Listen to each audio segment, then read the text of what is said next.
Dr. Catherine Howard, OB-GYN. Bibigyan natin sila ng pag-asa. Paano mabuntis? Doon na tayo sa cheap, libre. So, ano ba yung tinuro natin no, na makakatulong? Sige po. Ang usual dyan, kung gusto magbuntis, vitamins. No? Multivitamins. Babae and lalaki? Both of them po. Ang babae, usually pinapasimulan ko na nga po ng prenatal vitamins agad eh.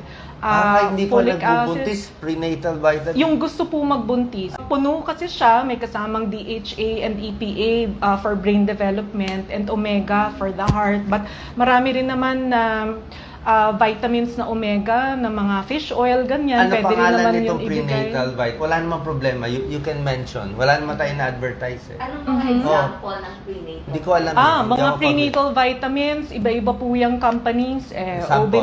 Obimin Plus, Mosvit Elite, Pangbuntis to. Obimax. Opo, marami pong prenatal. Even Healthy Option has prenatal vitamins. It's almost the same as multivitamins, but it has the components specifically for pregnancy. So, included doon is yun po, yung DHA, EPA for brain development and omega for the heart. Para pag nag-form yung baby, kahit maliit pa lang, fertilized pa lang, hindi pa alam ni mommy na positive pregnancy test sila, maganda na po yung formation ng cells. Pero other than multivitamins, we also give folic acid. Sobrang importante. High dose kami ng folic acid. Gano'ng Kung gusto mo karaming folic magbuntis, acid? 5 milligrams. And then, ang bago ngayon, for the last few years, there are a lot of studies saying na vitamin D will help infertility couples. Especially nitong pandemic, wala na pong nasisikatan ng araw, lagi lahat nakatago na sa bahay. Yung vitamin D po is very important para gumanda yung cells o mas makapagbuntis ng maayos ang babae. So, pag nandyan yung lalaki, gagamutin mo na rin? I look at them, I don't check them. Semen analysis? Opo. Pag hindi ko kaya ang semen analysis niya, talagang mas maraming problema, nire-refer ko po sa Euro. May vitamins ka rin binibigay sa guy? Opo, may multivitamins. Actually, para sa mga nasabi ko lalaki. na rin yun before. Ang hilig ko is Rogen E. Rogen E, may Pharmaton, may nakita na akong Revicon. Yeah. Ang component doc ng panlalaki na multivitamin naman, Royal Jelly, Korean Ginseng, tsaka Zinc, which is particular for the semen. Ang lagi kong sinasabi is always increase water intake to 3 liters of water per day. Maraming tubig din. For both man and woman, ang tubig? lalaki kailangan ng increase water intake kasi lumalapot minsan yung similya. Pag malapot, Just imagine, saan mo ba gustong mag-swimming ng mabilis? Water that is clear or yung malapot na parang muddy water? Siyempre, sa clear tayo gusto maligo. So, ganun din po ang similya. Doc, di nag-increase tayo ng tubig sa body. Alam natin, we are made out of 70% water, di ba? Mahilig ka magkape. Alcohol, no? Sige. Bawal po. Pero sa kape, sige, mahilig naman ako mag-coffee. So, kahit 1 cup of coffee a day, pero tanggalin mo na ang tsaa, tanggalin mo na ang soft drinks, tanggalin mo na ang juices, tanggalin mo ang mga milk tea, usong-uso. Bakit Sugar, ayaw Doc? mo ng sugar, ng matatamis, iced tea, lahat, ice cream? Doc, nakaka-dehydrate ng body. Ang tendency, pang-alcohol. opo, Okay. less ang inom mo tuloy ng tubig because you're thinking your thirst natatanggal dahil sa mga iniinom mong colored drinks. So gusto mo sila talaga maging very healthy habang nagbubuntis? Ang gusto ko talaga do kasi holistic eh. Ibig sabihin, holistic. pag nagtanong Kompleto. ako, opo, I check their diet also. Correct. Na Ano pang diet pinagbabawal mo sila, yung mga hindi mabuntis? Doc, sugars na naman. Sugars talaga ayaw mo? Kasi Doc, pag sugars or more than what's necessary na carb, no? Carbohydrate, ibig sabihin yan, kanin, bread and pasta, pizza. Minsan akala mo, these are normal food. Ang nangyayari kasi, you go beyond yung kailangan ng body mo, tataba ka na. Mag-high blood ka na, magda-diabetes ka na. Magpipikos pa. Magpipikos pa, yes, Doc. Kaya napipikos, di ba mataba eh. Kaya, so, pinapapayat mo na sila sexy na at dapat more chance mabuntis. Yes. But Pagdating naman sa stress sa work, pinapastop mo ba sila sa trabaho nila? Night duty or call center? Anong payo mo? yung mga night duty, ang galing nyo, Doc, magtanong. Yung mga night duty, doon ko napapansin, doon sila napapakain ng maraming sugars. Doon sila napapa-extra second, third cup ng kape o tsaa. Doon na napapakain na para pati ensaymada, extra sugars na pwede naman nila gawan ng regular lang na sandwich or salad or banana, prutas that are healthier. Just imagine, kung anong kakainin mo, ano ba ang gusto mo sa baby mo? Kung anong kakainin mo, yun ang binibigay mo sa ginagawa mong baby.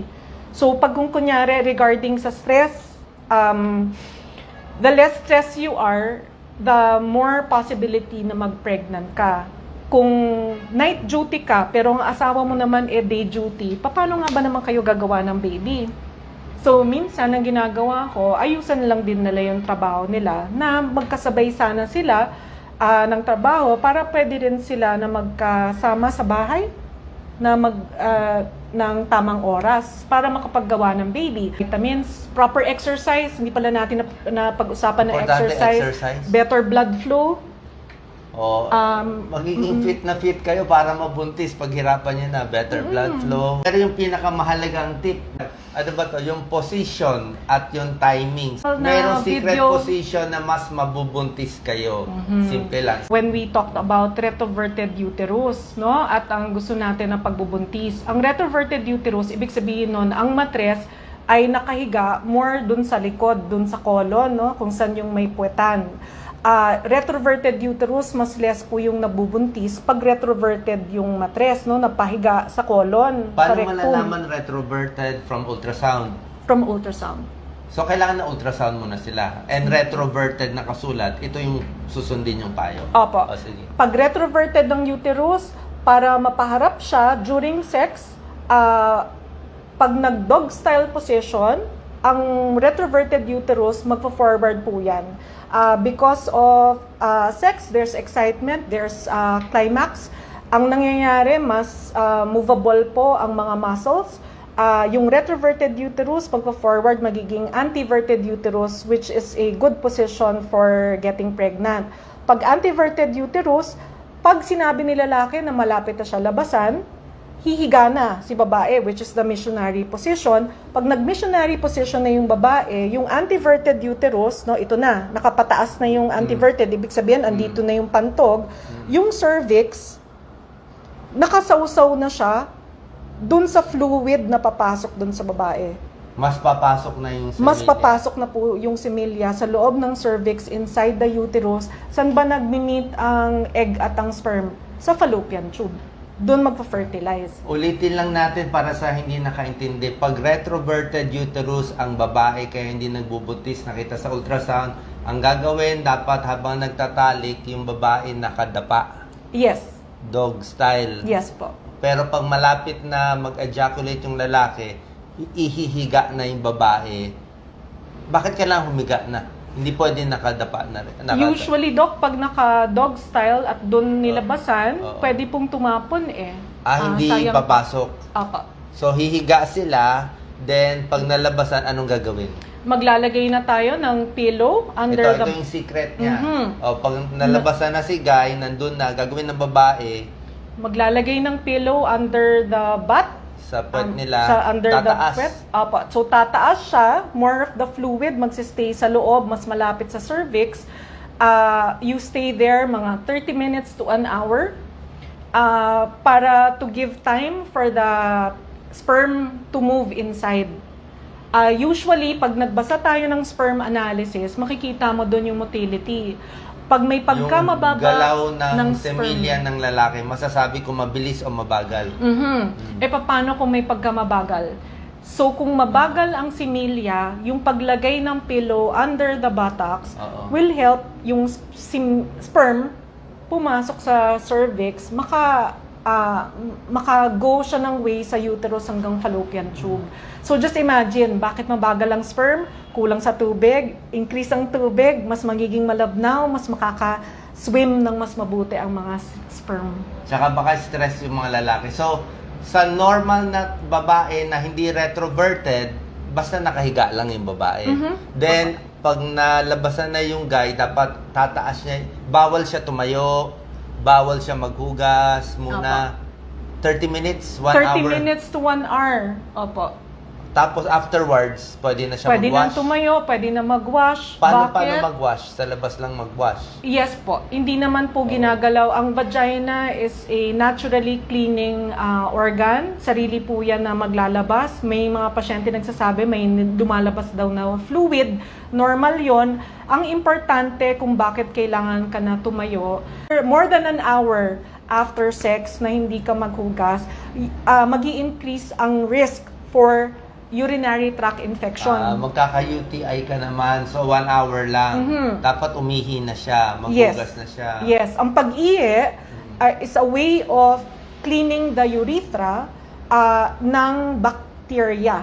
Kasi doon po yun magpapasok eh. Especially pag masyadong wet ang babae. Ang tendency, syempre may pagkamalapit lang dok yung puwet.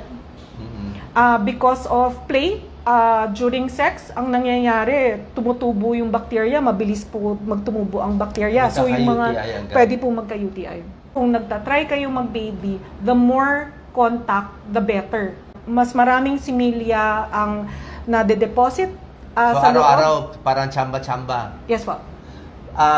Bukod dito, ano pa magagawa nila? Meron bang ovulation na tina-timing? Ano yung sinasabi mo? Paano malalaman ng babae na ito na yung araw na may egg na lalabas sa kanya? Kung every month dinadatnan yung babae, kung every regular. month, kung regular, most likely baka nag-ovulate ka on day 14 to day 16. Pero lagi kaming sigurista, sasabihan ka namin, lalampasan namin yung araw ng pagtatalik. Gagawin namin day 11 to as much as day 20.